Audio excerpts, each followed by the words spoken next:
রবিবার অন্নদা স্পাইসেস ইন্ডাস্ট্রির উদ্যোগে বিলোনিয়ার কুঞ্জবন বিয়ে বাড়িতে অনুষ্ঠিত হল ডিলার্স মিট 2024। এই অনুষ্ঠানে উপস্থিত ছিলেন লংতরায় পরিবারের স্থানীয় ডিলাররা।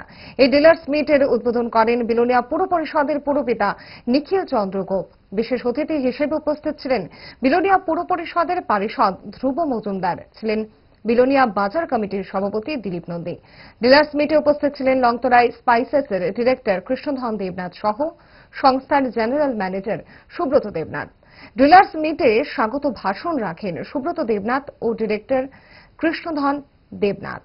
লংতরায়ের জেনারেল ম্যানেজার সুব্রত দেবনাথ আলোচনা করতে গিয়ে লংতরায় প্রোডাক্টসের গুণমান এবং সতেজতার উপরে আলোকপাত করেন। আলোচনায় উঠে আসে কিভাবে লংতরায় গ্রাহকদের মধ্যে বিশ্বস্ততার প্রতীক হয়ে উঠল সেই সাফল্যের নানা কথাও। ডিলার্স মিটে উপস্থিত ব্যবসায়ীদের মধ্যে উৎসাহ উদ্দীপনা ছিল চোখে পড়ার মতো। আলোচনায় অংশ নিতে দেখা গেল সংশ্লিষ্ট বেশ কয়েকজন ব্যবসায়ীকেও।